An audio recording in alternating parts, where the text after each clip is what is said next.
भाई जो गुरु बचन पे डट गे, कट गे फंद चुरा। एको गुरु संभाले जाने का बालक बोरा रे,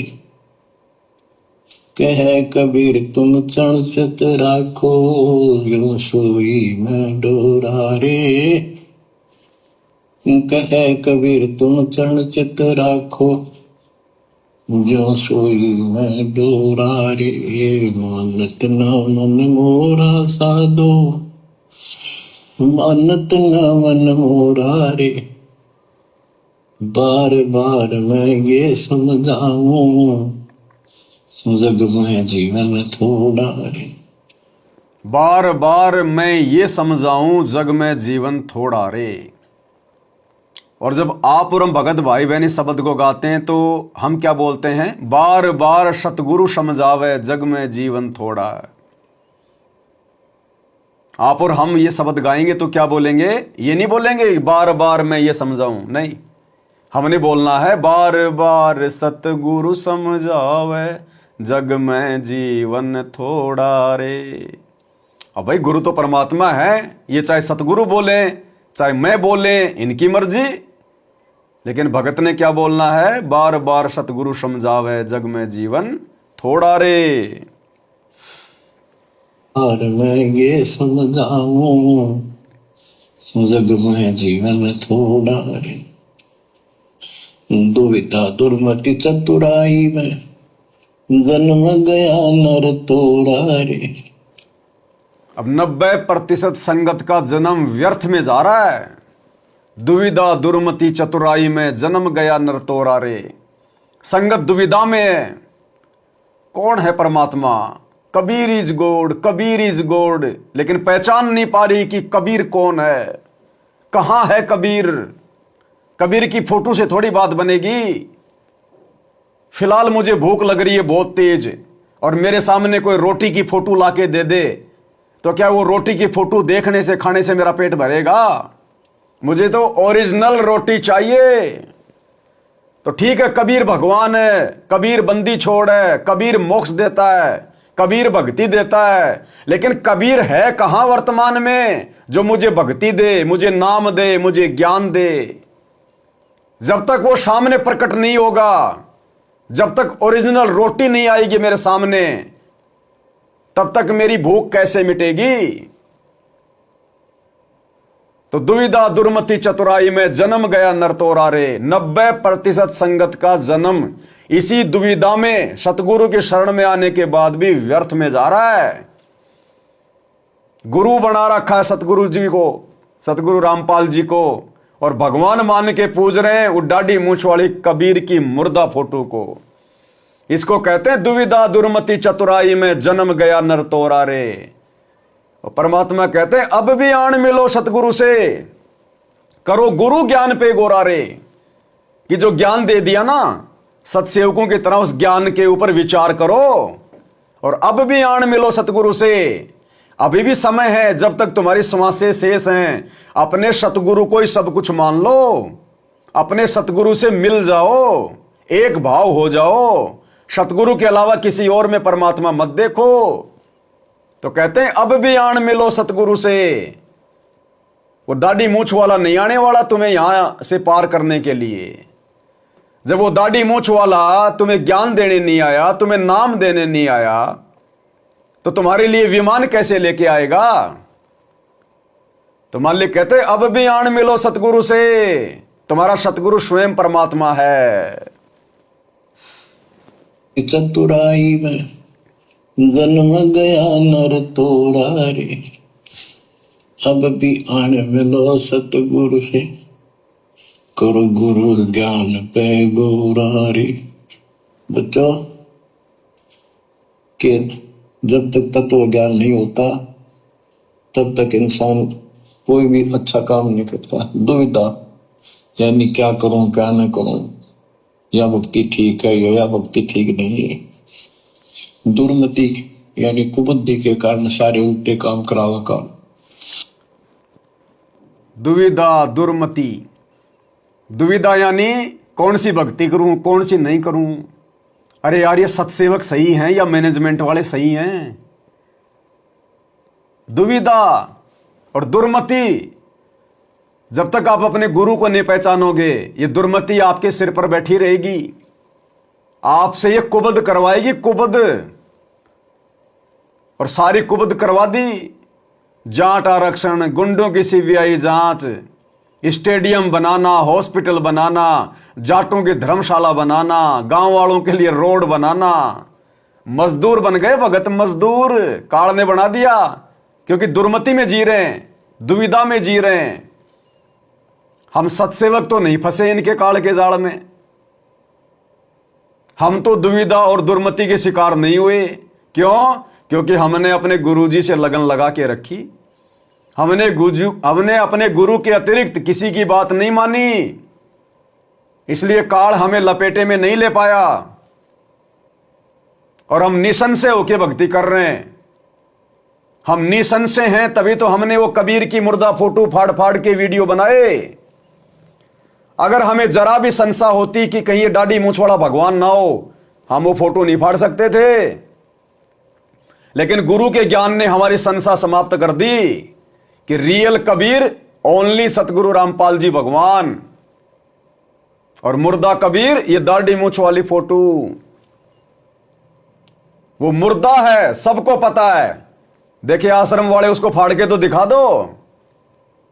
सतगुरु का आशीर्वाद चाहिए और 2.5 शेर का कलेजा चाहिए उस दाढ़ी मूंछ वाली फोटो को फाड़ने के लिए।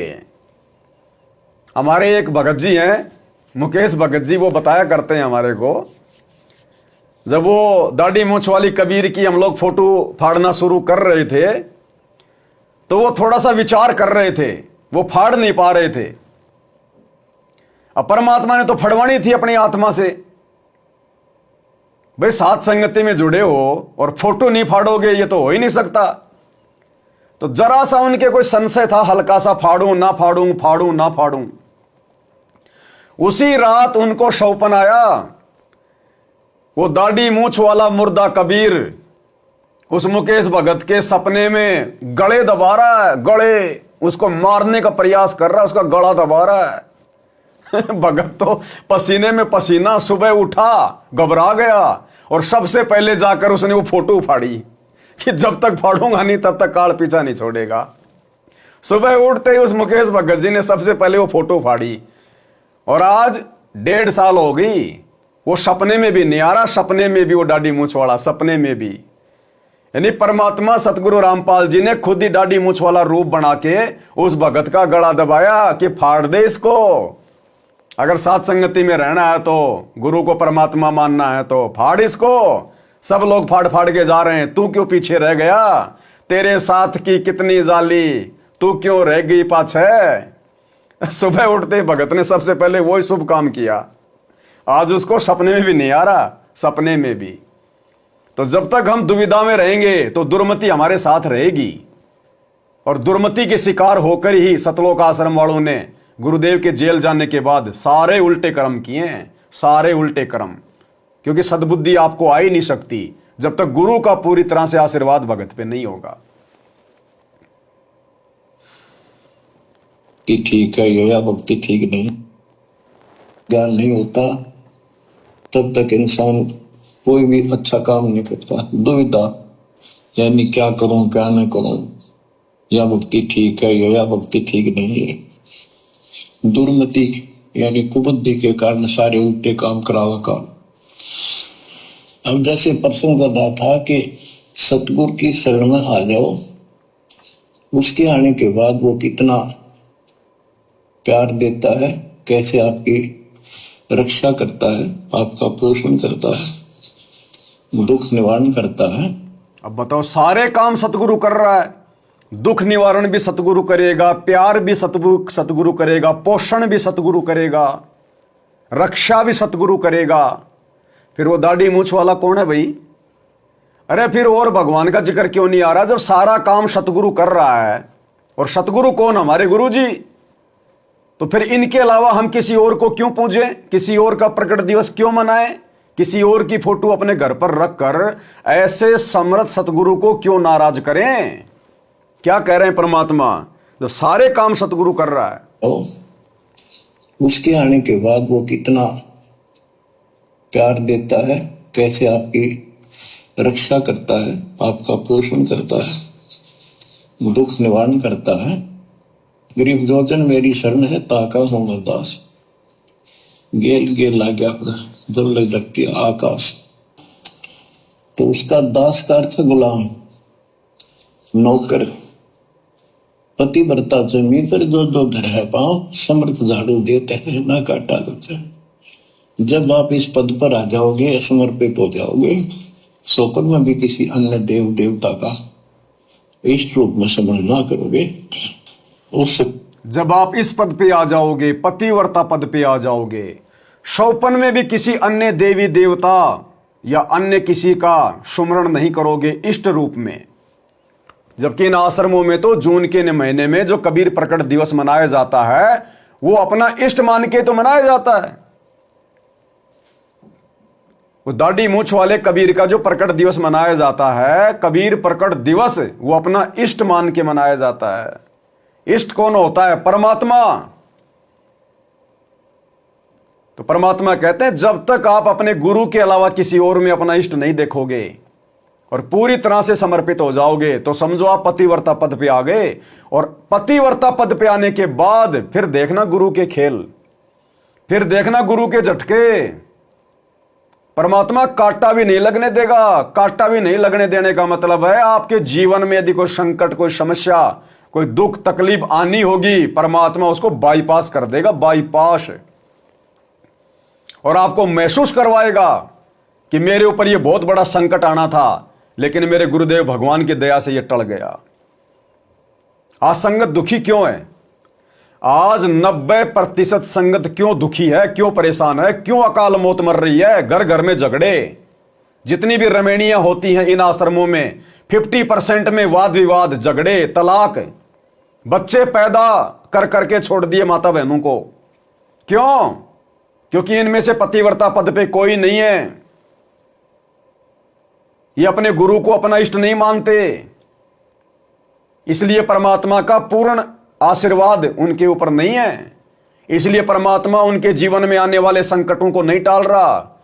उनके जो प्रारब्ध में जो लिखे हुए हैं, जो कर्म के कांटे, परमात्मा उनको नहीं निकाल रहा। ये नियम है परमात्मा का। जब तक आप पतिव्रता पद पे नहीं आओगे, परमात्मा आपके निकट नहीं आएगा जिस कदर आना चाहिए।